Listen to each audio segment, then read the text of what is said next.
Kehidupan manusia pada saat ini sungguh berbeda dari rencana awal yang Tuhan tetapkan.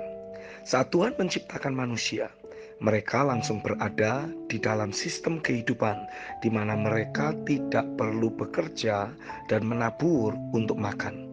Manusia ditetapkan Tuhan untuk berkuasa dan memerintah di atas muka bumi ini. Saat ini manusia terus berjuang untuk hidup. Mereka yang berjuang dengan keras dan tekun tidak hanya beroleh makan, tapi juga memperoleh kekayaan. Mereka yang biasa-biasa saja dalam berjuang memperoleh hasil yang juga biasa-biasa saja. Mereka yang tidak mempunyai kemampuan apapun akan menjadi miskin dan sulit untuk melanjutkan kehidupan yang layak. Itulah kondisi sistem jahat yang sedang dibangun oleh si jahat pada saat ini. Kitab Kejadian 1 ayat 26-28 mencatat, berfirmanlah Allah, baiklah kita menjadikan manusia menurut gambar dan rupa kita, supaya mereka berkuasa atas ikan-ikan di laut dan burung-burung di udara, dan atas ternak, dan atas seluruh bumi, dan atas segala binatang melata yang merayap di bumi. Maka Allah menciptakan manusia itu menurut gambarnya. Menurut gambar Allah diciptakannya dia. Laki-laki dan perempuan diciptakannya mereka. Allah memberkati mereka, lalu Allah berfirman kepada mereka, beranak cuculah dan bertambah banyak. Penuhilah bumi dan taklukkanlah itu. Berkuasalah atas ikan-ikan di laut dan burung-burung di udara dan atas segala binatang yang merayap di bumi. Kebanyakan kita berpikir Adam dan Hawa menjadi tukang kebun atau petani yang pekerjaannya menabur benih, mengelola tanah, merawat tanaman, lalu menuai hasilnya. Apa yang kita pikirkan tersebut tidak ditulis dalam Alkitab. Berbeda sekali dengan tujuan Tuhan. Ia berkata, berkuasalah, penuhi dan taklukkanlah bumi. Artinya Tuhan memposisikan manusia sebagai penguasa dan kepanjangan tangan Tuhan di atas muka bumi ini. Apa yang Tuhan ingin lakukan, itu juga yang harusnya Adam dan Hawa lakukan. Apa yang manusia dengar dari Tuhan, itu juga yang manusia katakan. Tapi Tuhan tidak pernah mau memaksa. Semua itu harus dilakukan karena dasar mengasihi Tuhan saja. Contohnya seperti Yesus. Dia adalah contoh dari manusia yang Tuhan kehendaki.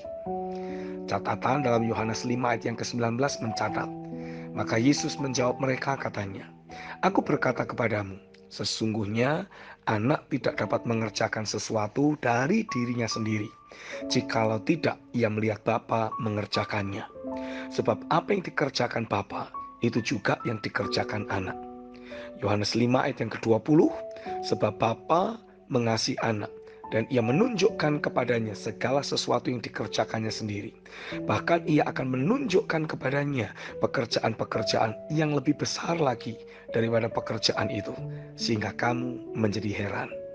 Yohanes 5 ayat yang ke-36 mencatat, tetapi aku mempunyai suatu kesaksian yang lebih penting daripada kesaksian Yohanes, yaitu segala pekerjaan yang diserahkan Bapa kepadaku supaya aku melaksanakannya. Pekerjaan itu juga yang akan kukerjakan sekarang, dan itulah yang memberi kesaksian tentang aku, bahwa Bapa yang mengutus aku. Yohanes 14 ayat yang ke-31. Tetapi supaya dunia tahu bahwa aku mengasihi Bapa, dan bahwa aku melakukan segala sesuatu seperti yang diperintahkan Bapa kepadaku. Bangunlah, marilah kita pergi dari sini. Dari perenungan ini saya mendapati, tidak sekalipun Tuhan menciptakan manusia untuk mencari makan demi melangsungkan kehidupannya sendiri. Semuanya sudah Tuhan sediakan. Manusia hanya perlu berfokus mencintai Tuhan, hidup dari firman-Nya, dan melakukan kehendak-Nya. Walaupun dunia ini terus membuat kita sibuk mengejar kebutuhan hidup dan uang, kita harus tetap terarah kepada kehendak-Nya saja. Jangan terjebak dengan sistem dunia ini. Dan yang terutama, teruslah melekat kepadanya. Karena tanpa kehidupan yang melekat kepadanya, maka kita tidak akan bisa mengetahui isi hati dan rencananya. Injil Yohanes 15 ayat 4-5 mencatat, tinggallah di dalam aku, dan aku di dalam kamu.